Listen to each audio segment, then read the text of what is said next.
말씀은 요한복음 5장 1절부터 18절입니다. 요한복음 5장 1절부터 18절입니다. 그 후에 유대인의 명절이 되어 예수께서 예루살렘에 올라가시니라.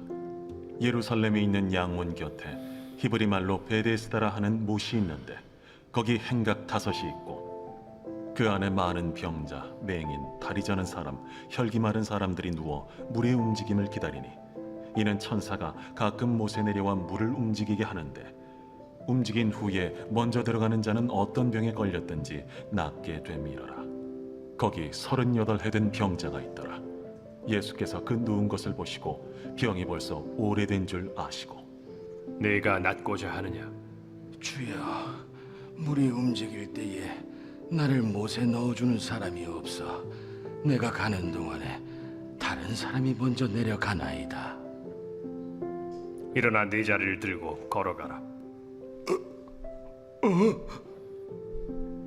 그 사람이 곧 나아서 자리를 들고 걸어가니라. 이날은 안식일이니 유대인들이 병 나은 사람에게 안식일인데 네가 자리를 들고 가는 것이 옳지 아니하니라. 나를 낫게 한 그가 자리를 들고 걸어가라 하더라. 너에게 자리를 들고 걸어가라 한 사람이 누구냐? 고침을 받은 사람은 그가 누구인지 알지 못하니 이는 거기 사람이 많으므로 예수께서 이미 피하셨습니다. 그 후에 예수께서 성전에서 그 사람을 만나 이르시되 보라, 네가 나았으니 더 심한 것이 생기지 않게 다시는 죄를 범하지 말라. 그 사람이 유대인들에게 가서 자기를 고친 이는 예수라 하니라. 그러므로 안식일에 이러한 일을 행하신다 하여 유대인들이 예수를 박해하게 된지라. 예수께서 그들에게 이르시되 내 아버지께서 이제까지 일하시니 나도 일한다. 유대인들이 이로 말미암아 더욱 예수를 죽이고자 하니 이는 안식일을 범할 뿐만 아니라 하나님을 자기의 친아버지라 하여 자기를 하나님과 동등으로 삼으심이로라. 아멘. 왕의 신하의 아들을 말씀으로 고쳐주시면서 믿음이 무엇인지 알려주신 예수님은 이제 유대인의 명절을 맞아 예루살렘으로 올라가십니다. 거기서 오랜 기간 병으로 고통받던 환자를 치유하시는 세 번째 표적을 보여주시죠. 말에는요, 말하는 사람의 능력과 마음이 담겨 있습니다. 예수님의 말씀을 들어보면 그분의 능력이 어떠한지를 분명히 알 수 있지요. 예수님은 오랜 병자도 낫게 하실 수 있는 분이기에 네가 낫고자 하느냐라고 물으셨습니다. 그리고 하나님을 아버지라 부르시죠. 예수님의 이 말씀 하나하나에는 예수님의 신성과 능력이 담겨져 있습니다. 예수님은 유대인의 명절이 되어서 예루살렘에 올라가셨음을 1절에서 우리는 확인할 수 있습니다. 그리고 양문 곁에 베데스다라 하는 못에서 38년 된 병자를 낫게 하시는 세 번째 표적을 보여주십니다. 베데스다는요, 은혜의 집 또는 물을 붓는 집을 의미합니다. 그곳에 38년 된 병자가 있었는데 그는 자신의 힘으로는 결코 자신의 문제를 해결할 수가 없었습니다. 죽을 때까지 병으로 고통당하다가 죽을 수밖에 없는 처지였죠. 베데스다 연못가에 있던 38년 된 병자의 삶은 말 그대로 죽지 못해 사는 인생이었습니다. 그는 천사가 연못에 내려왔을 때 자기를 못으로 데려가줄 누군가를 하염없이 기다렸습니다. 그러나 그를 도와주는 사람은 아무도 없었고요. 다른 사람들이 치유되는 것을 고통스럽게 바라봐야 했습니다. 그는 도저히 치료받을 수 없는 질병으로 고통과 절망, 그리고 사람들에 대한 원망 속에서 근근히 살아가고 있었습니다. 그러던 어느 날 예수님이 그에게 찾아오셨습니다. 예수님은 자리에서 일어나 침상을 들고 가라는 한마디 말씀으로 그를 온전하게 치유해 주셨습니다. 그렇게 오래도록 병자에게 고통을 안겨주던 불치병을 예수님은 말씀으로 완전히 치유해 주시죠. 이 치유의 기적은 죄로 죽을 수밖에 없는 인간의 운명과 그 문제를 완전히 해결해 주시는 구세주의 은혜를 모두 선명하게 보여줍니다. 성경은 인간이 전적으로 타락한 존재이며 하나님의 심판 대상이라고 말씀합니다. 인간에게는 스스로를 구원할 능력이 눈꼽만큼도 없습니다. 마치 38년 된 병자의 비참한 상태처럼 인간은 반복해서 죄를 짓고 좌절하며 불안한 상태에 놓여 있었습니다. 그런데 예수님이 우리를 죄에서 구원하시고 자유를 주셨죠. 예수님은 치유받은 자에게 다시 심한 병이 생기지 않도록 죄를 짓지 말라고 말씀하십니다. 그의 질병이 어떤 죄와 연관되어 있음을 확인할 수가 있습니다. 용서받고 치유받은 그에게 주님은 다시 죄를 짓지 말 것을 말씀하시죠. 이것은 우리를 향한 주님의 명령이기도 합니다. 우리는 주님이 이루신 죄사함과 영생의 시대를 살아가고 있습니다. 그러므로 옛 생활에 추하고 더러운 습관을 벗어버리고 구원을 주신 하나님께 감사하면서 거룩한 성도로 살아가야 하겠습니다. 4절과 7절에 묘사된 베데스다의 모습은요, 유대 율법주의의 현상을 여실히 보여줍니다. 행동으로 보여야만, 그것도 선착순으로 가장 먼저 도달해야만 치유받을 수 있는 현장에서 은혜와 긍휼이라고는 찾아볼 수 없고 개인의 노력과 규칙만 드러나기 때문이죠. 그런 면에서 베데스다는요, 사실 그 이름처럼 은혜의 집이 아니었습니다. 그러나 위로부터 오신 구세주 예수님이 38년 된 병자에게 아무런 조건 없이 치유의 은혜를 베풀어 주심으로써 베데스다는 비로소 은혜의 집이 되었죠. 스스로의 노력이 아닌 은혜로 죄 문제를 해결받는 것, 그것이 진정한 구원입니다. 예수님이 이 38년 된 병자를 고쳐주신 날은 안식일이었습니다.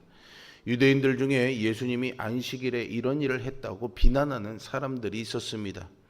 유대인들의 반응은요, 철저히 율법주의적이었습니다. 안식일에 자리를 들고 가는 것이 옳지 않다라는 이유를 대면서 38년의 병에서 놓인 이 사람을 축하해 주기는커녕 꾸짖는 끔찍한 태도를 보이죠. 율법의 의도와 하나님의 마음은 알려하지 않고 율법의 규정 자체를 절대적으로 고수하는 율법주의의 민낯입니다. 예수님은 치유받은 이에게 더 심한 것이 생기지 않도록 다시는 죄를 범하지 말라고 14절에서 말씀하셨습니다. 그런데 이 사람의 반응은요, 조금 당황스럽습니다. 안식일을 어겼다고 꾸짖던 유대인들을 찾아가서 예수님을 이 원인의 제공자로 고발하죠. 이 일은 유대인들이 예수님을 본격적으로 박해하는 계기가 됩니다. 안식일에 그런 일을 베푼 이유에 대해서 내 아버지께서 일하시니 나도 일한다라는 예수님의 답변이 신성모독으로 여겨졌기 때문입니다. 유대교 지도자들에게 안식일 규정은요, 백성을 판단하고 정죄하는 수단이었고 스스로를 우월의식에 빠뜨리는 도구였습니다. 따라서 예수님이 안식일에 베푸신 치유 사역은 그들의 기반을 흔드는 도전이었죠. 그들은 율법 규정 자체에 매여 있으면서 안식일의 주인이신 예수님을 알아볼 준비가 전혀 되어 있지 않았습니다. 예수님이 그런 그들에게 아버지께서 일하시니 나도 일한다라는 말씀으로 당신과 하나님이 하나인 것을 밝히신 것입니다. 예수님은 율법의 정죄가 난무하는 그 시대가 끝나고 당신이 친히 통제하시는 긍휼과 사랑의 새로운 시대가 왔음을 보여주셨습니다. 오랜 병에서 노인받은 이 사람은요, 예수님의 은혜를 오히려 고발하는 배은망덕한 모습을 보였습니다. 해묵은 율법주의에 사로잡힌 유대교 지도자들은 안식일 문제를 가지고 예수님을 비난했습니다. 자신의 죄를 지적받자 그것을 받아들이지 못하고 거역하는, 그리고 완강히 저항하는 악한 죄인의 모습이 아닐 수가 없습니다. 오늘날 그리스도인들 역시 이 율법주의의 망령에 사로잡힌 모습을 종종 보게 됩니다. 하나님의 의도와 하나님의 마음과 하나님의 말씀보다는 자기 생각대로의 해석과 종교적 교율이 훨씬 더 중요한 이 시대의 율법주의를 넘어서 주님의 자비로운 의도와 은혜를 오해 없이 받아 누리는 신자가 되기를 사모하시기 바랍니다. 우리 주님의 통치가 임하는 곳에는요, 사랑과 용서와 긍휼이 있습니다.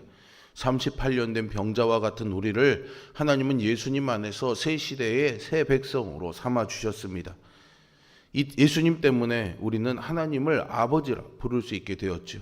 이 사랑을 끊을 것은 아무것도 없습니다. 예수님은 우리가 누리고 있는 하나님의 사랑을 이웃과 나누라고도 말씀하십니다. 38년 된 병자와 같이 낙담과 좌절에 빠진 자들을 찾아가 그들을 섬기며 우리의 왕이신 예수님의 사랑을 보여주시기 바랍니다. 예수님이 일하시니 나도 주님과 함께 일한다고 고백하는 우리 모두가 되기를 바랍니다. 예수님이 오시기 전 그 시대는 죄와 율법이 지배하는 시대였습니다. 예수님이 이 땅에 오셔서 죄사함과 새로운 생명의 시대를 허락해 주셨습니다. 우리는 38년 된 병자와 같이 아무런 소망이 없는 존재들이었지만 하나님의 은혜로 그분의 자녀가 되었습니다. 그러므로 하나님이 예수 그리스도를 통해서 주신 사랑과 긍휼로 이웃을 섬기며 사시기 바랍니다. 내 힘으로 스스로 구원할 수 없는 죄인을 그 오랜 죄악의 굴레에서 벗어나도록 구원해 주시는 이가 바로 예수 그리스도이십니다. 해묵은 문제에서 인간을 구원하시는 예수님을 신성모독으로 고발하며 박해한 율법주의를 경계해야 합니다. 여전히 생각을 하늘이 아닌 땅에 구원자가 아닌 죄에 고정시키려는 악한 태도를 내려놓으십시오. 주님의 말씀을 따르려 하기보다 여전히 내 생각, 내 자존심, 내 것을 고집하려는 그 마음의 완악함을 내려놓고 성령이 나를 다스리도록 내어놓도록 기도하는 이 시간이 되기를 바랍니다. 그렇게 하나님의 은혜를 즐거이 사모하는 천국 백성으로 사는 우리 모두가 되기를 주님의 이름으로 축복합니다. 예수님께서 38년 된 병자를 고쳐주셔서 당신의 능력과 신성을 드러내셨습니다. 유대인들은 이것을 율법의 문제로 보았지만 예수님은 이를 통해서 당신의 신성을 드러내신 것이죠. 예수님은 죄와 사망에 매여 있는 죄인을 건져주시는 분입니다. 하나님과 동등하신 분으로 지금도 아버지 하나님과 더불어 일하시는 분입니다. 우리는 이 주님을 우리의 왕으로 인정하고 주님께 전적으로 순종해야 하겠습니다. 오늘도 기도하는 이 시간 나를 주님 앞에 내어놓는 시간이 되기를 바랍니다. 38년 된 병자와 같이 나를 못으로 데려갈 사람이 없습니다 라면서 자기의 것을 가지고 고백하는 시간이 아니라 내가 낫기를 원하느냐라는 이 주님의 음성, 주님의 말을 먼저 듣고 주님이 하시는 그 말씀에 네, 제가 그렇게 되기를 원합니다. 주님 말씀대로 따르겠습니다 라는 순종의 기도를 드림으로 인해 오늘도 주님의 구원과 은혜와 긍휼과 자비 아래 거하는 우리 모두가 되기를 주님의 이름으로 축복합니다. 기도하겠습니다. 거룩하시고 살아계신 아버지 하나님, 오늘도 우리에게 성경의 말씀을 통해 우리의 심령의 성령을 통해 말씀하여 주심을 감사와 찬양과 영광을 올려드립니다. 주어진 문자의 말씀을 통해 말씀을 전하는 주의 종의 입을 통해서 하나님의 음성이 들려올 때에 성령께서 우리 안에 하나님의 말로 하나님의 마음으로 들려지는 말씀이 있었으니 그것을 듣고 순종하여 품고 결실을 거두기까지 이 말씀 붙잡고 살아가는 우리 모두가 되게 하여 주시옵소서. 38년 된 병자처럼 여전히 내가 안 되는 이유만에 매여 있는 우리들 되지 말게 하여 주시고 이 문제의 이유를 아시고 해결할 수 있는 주님을 붙잡는 우리 모두가 되게 하여 주시옵소서. 오늘도 그 주님 붙잡고 말씀 품고 살아가며 하나님께 순복하며 천국 백성으로 살아가도록 우리를 인도하여 주시옵소서. 예수 그리스도의 이름으로 기도합니다. 아멘. 하늘에 계신 우리 아버지,